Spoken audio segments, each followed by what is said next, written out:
The deepest darkness of the Pacific Ocean swallowed every shred of light that infamous night. October 25th, 1944.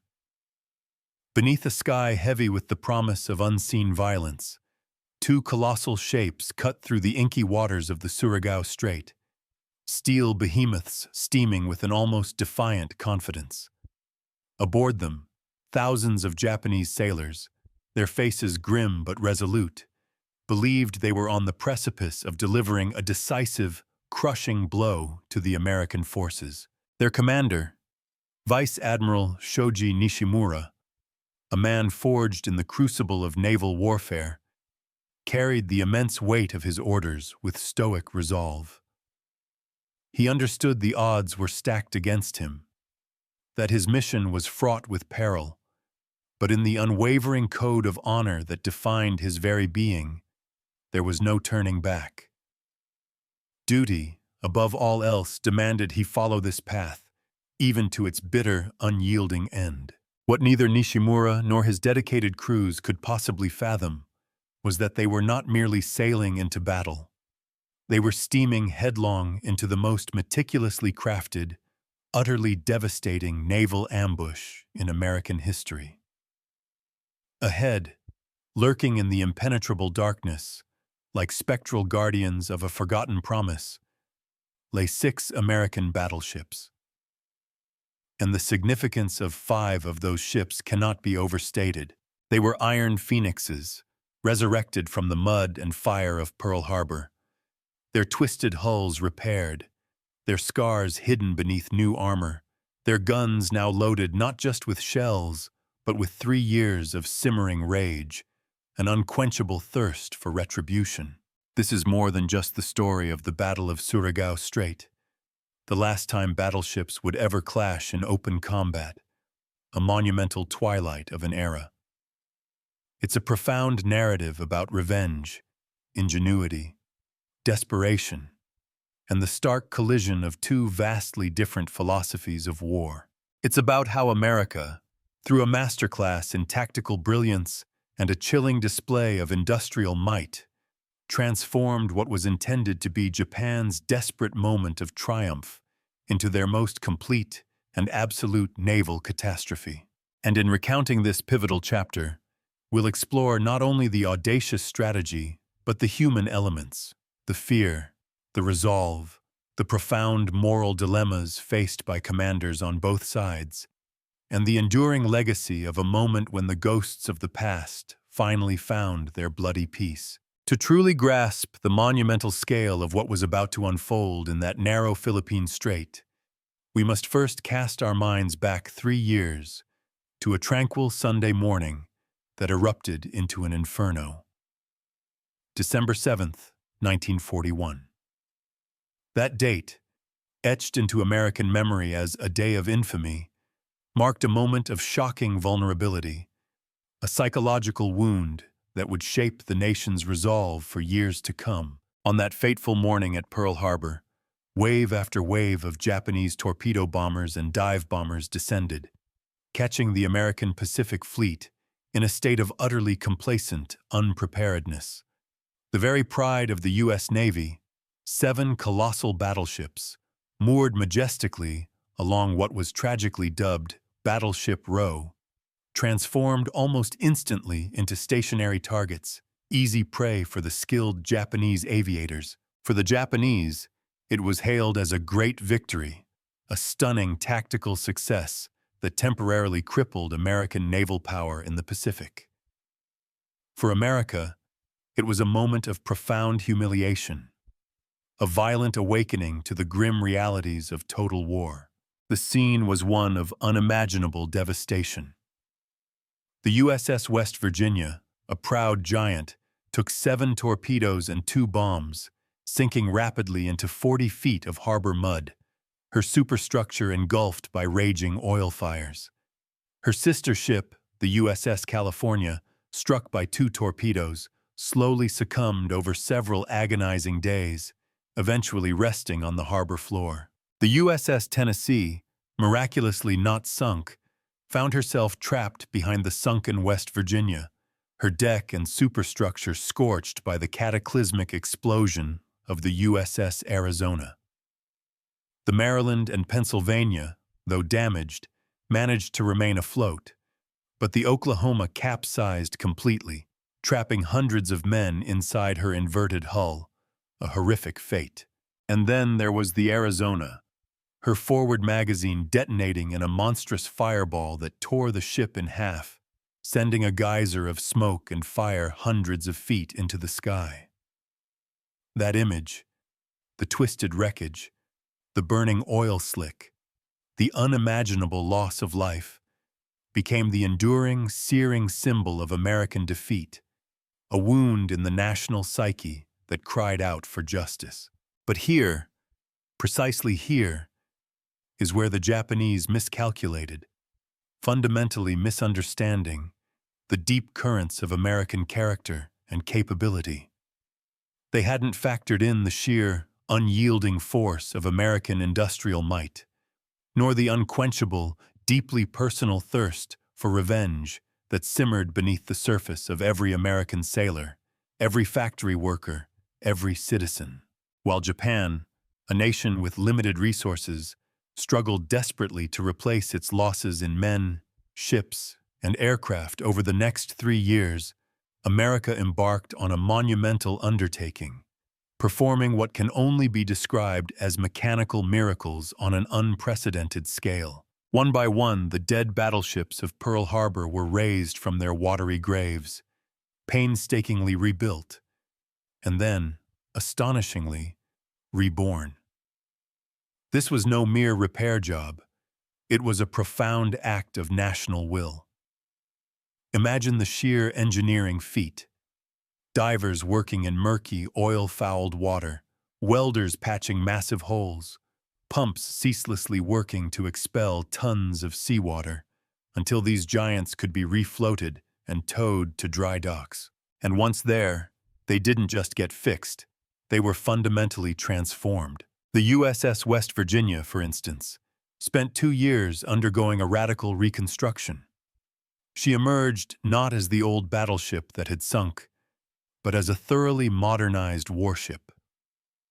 Her silhouette changed, her decks bristling with cutting-edge radar systems, her anti-aircraft defenses drastically augmented. She was faster, more lethal, and equipped with the latest advancements in fire control. The California, Tennessee, Maryland, and Pennsylvania all underwent similar, profound transformations, shedding their old skins to become formidable instruments of modern warfare. By October 1944, these very Pearl Harbor survivors, once deemed obsolete and relegated to what Navy brass considered secondary duties like shore bombardment and fire support, were still powerful, still capable. The glamour assignments, the cutting-edge missions, went to the newer, faster battleships like the Iowa and New Jersey, which spearheaded the carrier task forces. Yet sometimes, being underestimated, being perceived as an anachronism, is the greatest advantage of all. It can lull an enemy into a false sense of security, setting the stage for a devastating surprise. On the other side of this impending collision stood Vice Admiral Shoji Nishimura, a man whose life had been inextricably linked to the sea and the Imperial Japanese Navy. He was no stranger to the grim realities of naval combat. A graduate of the Japanese Naval War College in 1911, an institution renowned for producing officers of formidable skill and unwavering dedication. His career had spanned decades, marked by commands of destroyers during Japan's lightning-fast conquests of the Philippines and Dutch East Indies in 1941 and 1942, campaigns that had solidified Japan's early dominance in the Pacific. But the war had exacted a deeply personal toll on Nishimura. His own son, a naval aviator, had perished in those early campaigns, a heart-wrenching loss that, rather than breaking his spirit, only seemed to deepen his commitment to duty and the honor of his nation. During the brutal, attritional battles for Guadalcanal, a turning point in the Pacific War, He had commanded cruisers with what his superiors described as lion-like fury, displaying the kind of aggressive, often audacious tactics that had initially made Japanese naval officers feared and respected throughout the Pacific. He was a commander who led from the front, embodying the fierce spirit of the samurai. However, by late 1944, the strategic landscape had shifted dramatically, irrevocably. The tide had turned, and the once invincible Imperial Japanese Navy was bleeding out. Their naval aviation arm, once the cutting edge of their power, had been utterly gutted in devastating engagements like the Great Marianas Turkey Shoot, where American pilots shot down hundreds of Japanese planes with astonishing efficiency. The combined fleet, once a terror, was running desperately short of fuel, of experienced pilots, and critically, of modern ships to replace its losses. When General MacArthur's forces landed on Leyte Island in the Philippines, a direct threat to Japan's vital resource lines, the Japanese High Command recognized this as their last, desperate chance. It was their final, monumental gamble to inflict a decisive defeat on American forces before the inexorable march of war reached Japan's sacred home islands. The plan they concocted, born of desperation rather than confident strategic superiority, was called Shogo, meaning victory operation. Yet, by this point, victory was more a wistful hope, a prayer against the odds, than a tangible expectation. It was an incredibly complex, high-risk gambit, essentially an elaborate shell game designed to lure American naval forces away from the vulnerable Leyte invasion beaches, then to crush the exposed amphibious fleet with a coordinated, multi-pronged attack from various directions. Admiral Jizaburo Ozawa, knowing he was commanding a sacrificial lamb, would take Japan's remaining aircraft carriers with almost no aircraft aboard, a tragic symbol of Japan's depleted air power north of the Philippines. His mission: to act as a decoy force, a lure to draw away Admiral Halsey's immensely powerful Third Fleet, the primary American naval shield. Meanwhile, two separate, heavily armed battleship forces were tasked with converging on Leyte Gulf from the west. The larger, more powerful center force, commanded by Vice Admiral Takeo Kurita, was to thread the treacherous San Bernardino Strait and attack from the north. Nishimura's smaller southern force, the one we are focusing on, was assigned the task of punching through the Surigao Strait and hitting from the south, like the hammer and anvil of ancient warfare, aiming to crush the American landing forces between them. It was a plan that epitomized desperation, requiring not just perfect timing, but flawless coordination between forces that, due to limited communications and the vastness of the sea, could barely communicate effectively with each other. But for this desperate plan to even have a glimmer of success, someone had to be willing to sail into what was almost certainly certain death, to tie up American forces, to create a diversion, while the main blow fell elsewhere. Nishimura accepted this role with the stoic fatalism that characterized the samurai warrior class, the very wellspring from which Japan's naval officers drew their inspiration. For him, it was not merely a command. It was a destiny. The Battle of Surigao Strait, therefore, represents much more than a simple clash of ships. It embodies the profound collision of two fundamentally different approaches to naval warfare, and indeed, to war itself, deeply rooted in divergent cultural values. On one side stood the Japanese concept of Yamato Damashi, the spirit of Japan. This ancient philosophy emphasized honor above all else, absolute sacrifice, and a warrior's readiness to embrace death before dishonor. Nishimura and his men knew, deep in their hearts, that they were sailing into a trap, into a meat grinder. But their ancient code, their unwavering loyalty to emperor and nation, demanded they follow orders, regardless of any personal hope of survival. This wasn't recklessness born of folly. It was a calculated acceptance of death, a profound commitment to service in the name of a greater cause. It was a philosophy that, while making Japanese forces incredibly dangerous and fiercely determined, also, in its rigid adherence to tradition, made them tragically predictable to an enemy capable of adapting. On the American side, a profoundly different philosophy was at play, one that Admiral Jesse Oldendorf himself eloquently termed the American way of war. This pragmatic approach emphasized the relentless application of overwhelming firepower, leveraging superior technology, and employing astute tactical intelligence to achieve maximum results with the absolute minimum of casualties.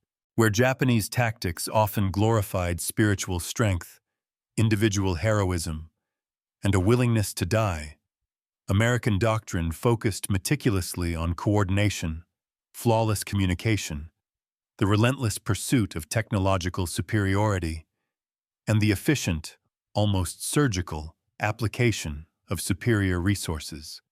It was a war of numbers, yes, but also a war of intellect and innovation. But beyond doctrine, beyond strategy, there was something else at work in the dark waters of Surigao Strait that night. Something far more personal, far more visceral than mere military principles. 5 of the 6 American battleships waiting patiently in ambush were the very survivors of Pearl Harbor. And their crews? They included hundreds, perhaps thousands, of men who had lived through that horrific December morning 3 years earlier. Men who had witnessed the destruction, smelled the burning oil, heard the screams of their dying comrades.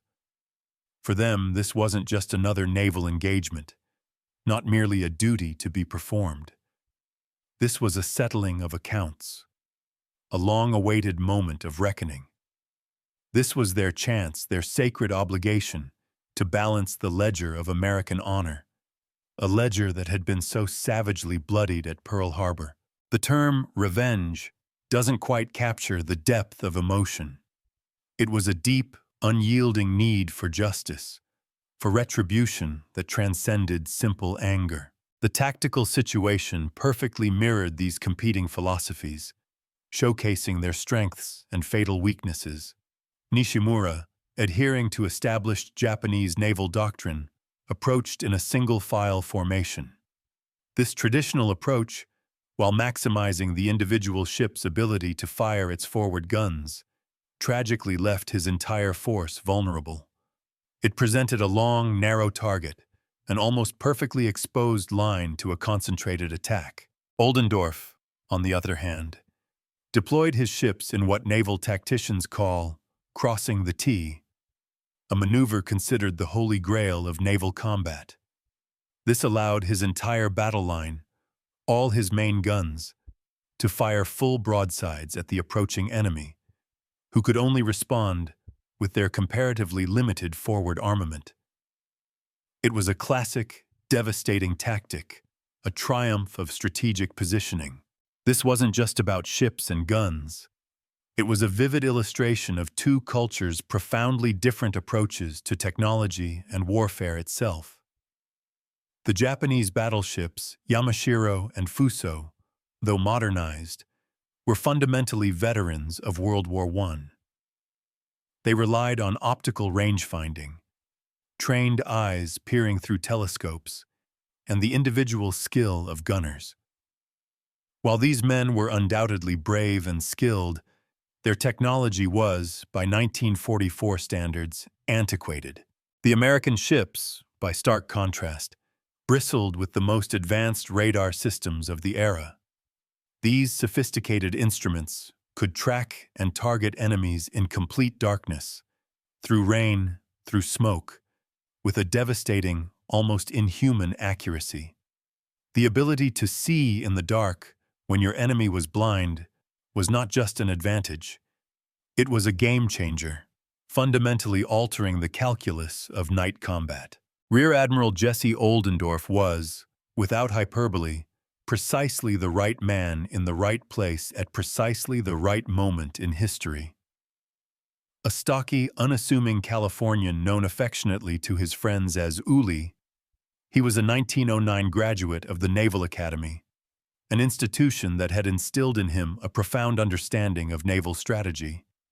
His entire career had been a slow, deliberate preparation for exactly this kind of engagement.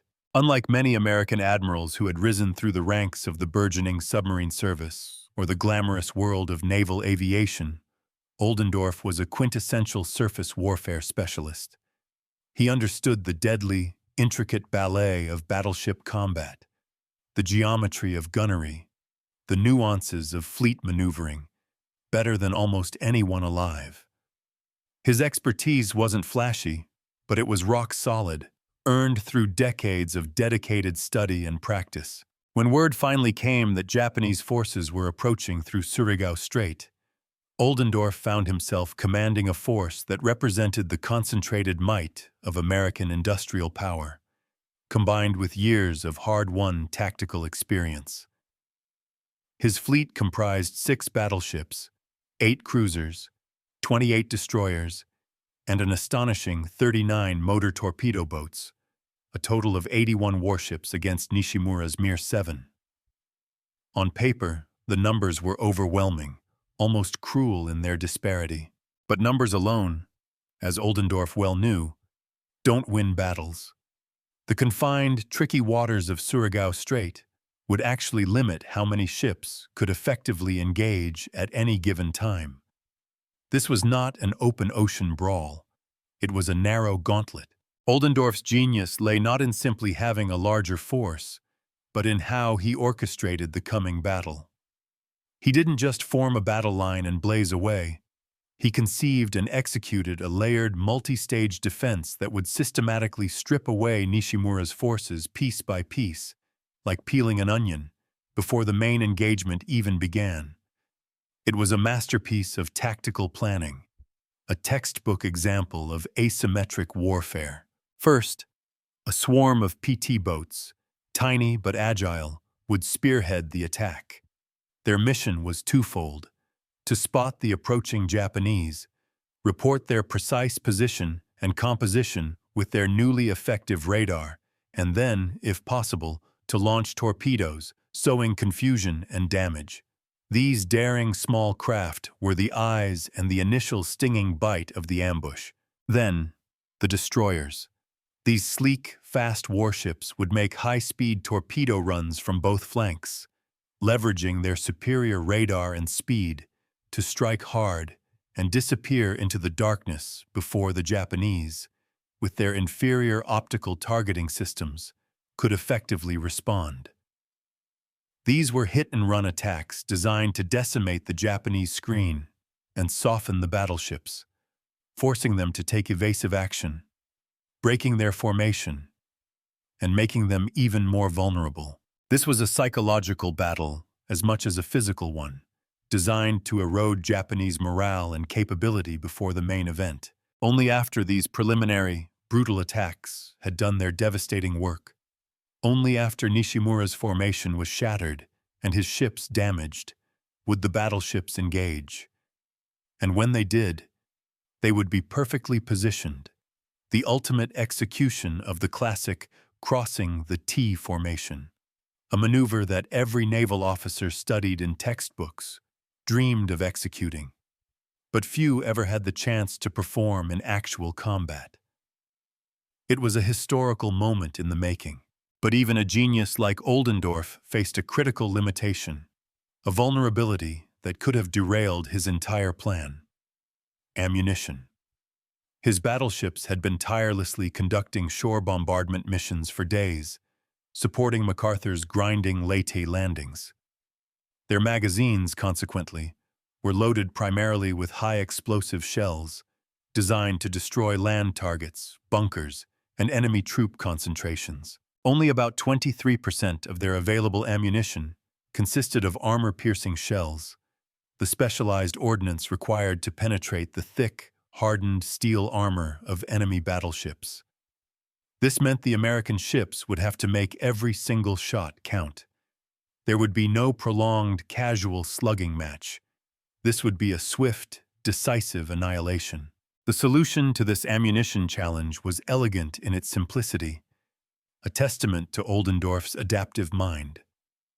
Let the destroyers and PT boats, with their torpedoes, do the bulk of the heavy damage, crippling the enemy with underwater explosions that ripped through their hulls. Then use the battleship's overwhelming firepower advantage, carefully conserving those precious armor-piercing shells to finish off whatever remained. It was surgical warfare, American style, precise, ruthlessly efficient, and absolutely devastating. As Nishimura's force entered the southern mouth of Surigao Strait just after midnight on October 25th, the Japanese admiral found himself confronted with a terrible, soul-wrenching choice.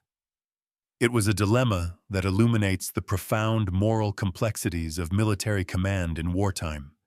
His reconnaissance had already reported the overwhelming strength of American forces waiting ahead. The numbers were staggering, almost mythical in their scale. 4 battleships, 2 cruisers, 4 destroyers, 15 aircraft carriers.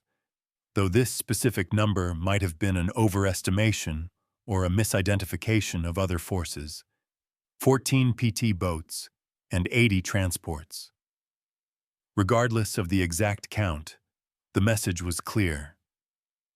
Nishimura knew, with chilling mathematical certainty, that his small, doomed force stood almost no chance of survival, let alone victory. The odds were not against him. They were absolute. Yet, he pressed on. And the question that continues to haunt military historians, a question that delves deep into the psychology of leadership and cultural values, is whether this decision represented an admirable, almost superhuman devotion to duty, or a criminally wasteful, even suicidal sacrifice of his men's lives. From a purely Japanese perspective, steeped in the traditions of Yamato Damashi, Nishimura was upholding the highest, most revered traditions of the Imperial Navy.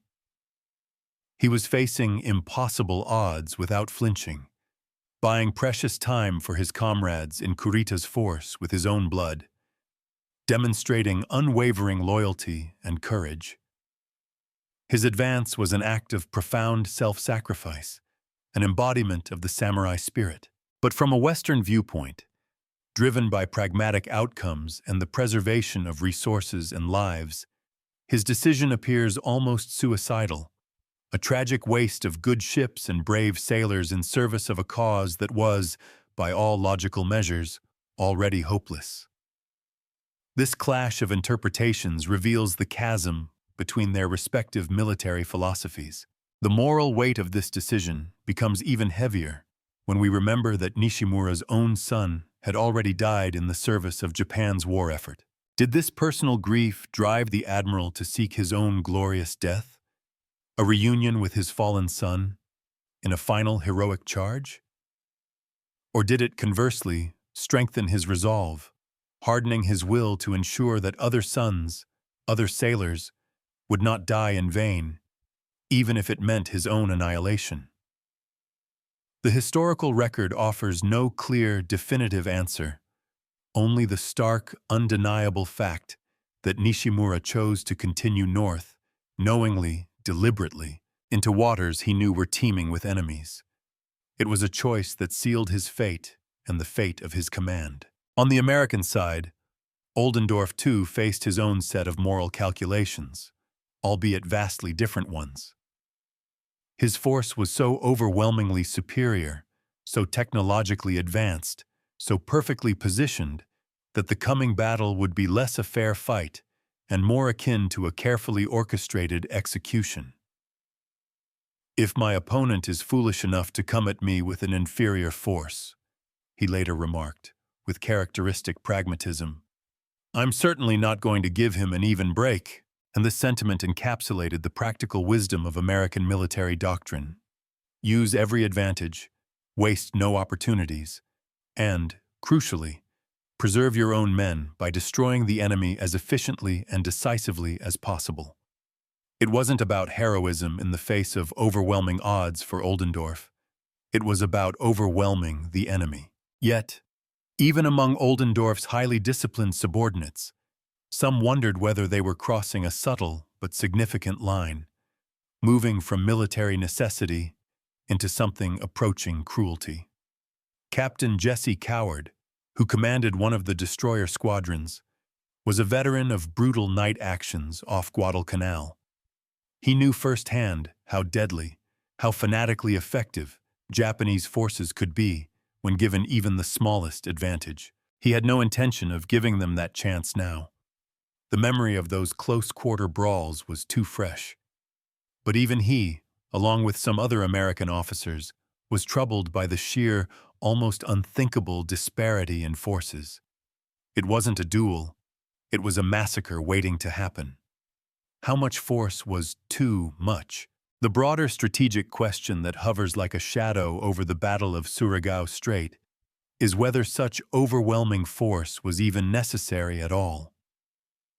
By October 1944, Japan's naval power was already irrevocably broken, its fuel reserves depleted, its experienced pilots dead or dying, its shipyards struggling to replace losses. The outcome of the Pacific War was no longer truly in doubt. Only its duration and the ultimate cost remained uncertain. In that stark context, was the complete, utter annihilation of Nishimura's force a strict military necessity essential for victory? Or was it, in its terrifying totality, a demonstration of American power that crossed a line into a form of vengeance, a settling of old scores born from the collective trauma of Pearl Harbor? The answer, perhaps, is both. It was militarily effective and profoundly cathartic. The slaughter began with chilling precision at 3:51 a.m. Oldendorf's cruisers, acting as the first line of the battleship engagement, opened fire. Their shells, heavy and true, arced through the profound darkness like falling stars, illuminated briefly by the muzzle flashes, before plunging into Nishimura's lead ships. Just 2 minutes later, with thunderous roars that echoed across the strait, the battleships joined in, their massive guns spitting fire and steel. The narrow waters of Surigao Strait instantly transformed into a hell on earth, a maelstrom of explosions, fire, and shattering metal.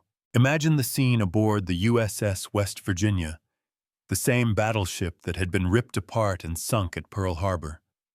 Now, raised, rebuilt, and bristling with advanced radar, she fired 93 rounds of 16-inch armor-piercing shells.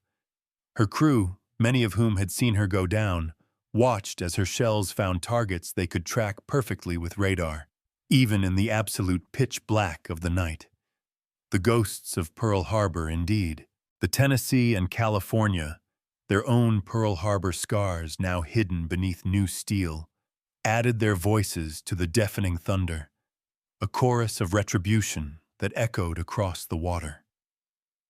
For an agonizing, relentless 17 minutes, American guns poured a concentrated, unceasing storm of fire into what remained of Nishimura's dwindling force.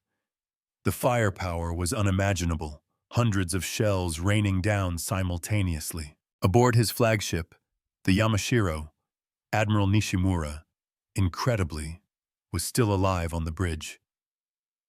He tried desperately to coordinate a response, to bring his ship's guns to bear, but it was a futile gesture. His fire control systems, relying on optical range-finding, were primitive, blind, and hopelessly outmatched compared to the American radar. His shells flew wide, uselessly splashing into the distant water, while American rounds found their targets with almost mechanical precision, tearing into the Japanese ships, ripping them apart with devastating efficiency. At 4:11 a.m., the radar blip that represented the battleship Yamashiro on American screen suddenly flared with an intense, bright bloom, an explosion of catastrophic proportions. Then, with chilling finality, it faded away. The ship had exploded, disintegrating in a catastrophic rupture, taking Nishimura and almost all of his crew to the bottom of Surigao Strait, swallowed by the dark waters. The heavy cruiser Mogami, already torn apart by shellfire, a flaming wreck, somehow tried to flee south, but in the chaos, collided with Admiral Shima's approaching second striking force. In the profound darkness and utter confusion, Shima, realizing with a horrifying jolt that he was steaming straight into the same death trap that had just consumed Nishimura's force, ordered an immediate, desperate withdrawal. The ambush was so complete, so terrifyingly effective, that even a fresh force dared not engage. By dawn, the Japanese southern force had been completely annihilated. Of Nishimura's original 7 ships, only the destroyer Shigure managed to escape the inferno, limping south, heavily damaged, effectively out of action for months. 2 Japanese battleships, 1 heavy cruiser, and 3 destroyers lay on the bottom of Surigao Strait, transformed into vast underwater tombs, along with nearly 4,000 Japanese sailors. American losses, in chilling contrast, were almost negligible. A mere 39 men killed, 114 wounded, and 1 PT boat sunk. The disparity was so profound, so absolute, that it barely qualified as a battle in the traditional sense. It was more like a methodical, brutal process. American industrial might, applied with strategic brilliance, converting Japanese ships into twisted scrap metal with ruthless, almost clinical efficiency. But the Battle of Surigao Strait was more than just a tactical victory, however absolute. It was the final, profound settling of accounts that had begun 3 years earlier at Pearl Harbor. The battleships that had been written off as utterly destroyed in 1941, declared dead and buried, had returned from their watery graves, not just to fight, but to deliver the decisive, final blow. The day of infamy had been answered with a night of retribution so complete, so utterly devastating, that it would be remembered not only as a pivotal moment in the Pacific War, but as the last time battleships would ever fight each other in open conventional combat. As the sun, a fiery orb, slowly rose over the smoking wreckage and oil-slicked waters of Surigao Strait, an entire era of naval warfare, one that stretched back for centuries, drew to its dramatic, violent close. The age of the battleship was effectively over, killed not by another battleship, but by the relentless evolution of warfare itself, superseded by the formidable power of aircraft carriers and the stealthy lethality of submarines. Yet, before it finally passed into history, the battle wagons of Pearl Harbor had one last, glorious moment, one final, resounding chance to prove that the reports of their death had been greatly exaggerated. The Japanese had entered Surigao Strait confident in their mission, resolute in their honor, prepared to die for their emperor.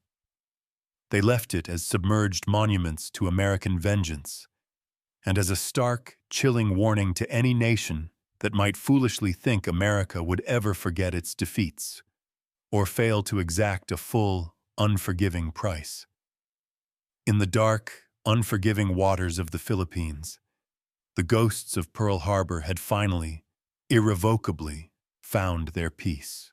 The lessons we draw from Surigao Strait resonate far beyond the confines of military history. It's a powerful testament to the transformative power of technology in warfare. The radar systems on those American battleships weren't just an improvement. They were a paradigm shift, rendering traditional optical targeting obsolete overnight, especially in night combat. It highlights the critical importance of adaptation. While the Japanese clung to a glorious but outdated doctrine, the Americans embraced innovation and leveraged their industrial capacity to redefine naval engagement. It reminds us that victory often favors those who combine overwhelming resources with intelligent, flexible strategy, rather than rigid adherence to past glories.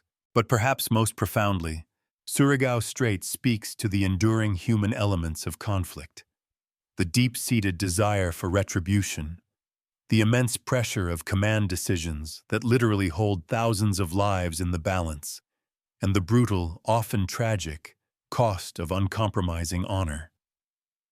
It's a story about the resilience of a nation, the ingenuity of its people, and the unforgettable price of war, forever etched into the depths of history.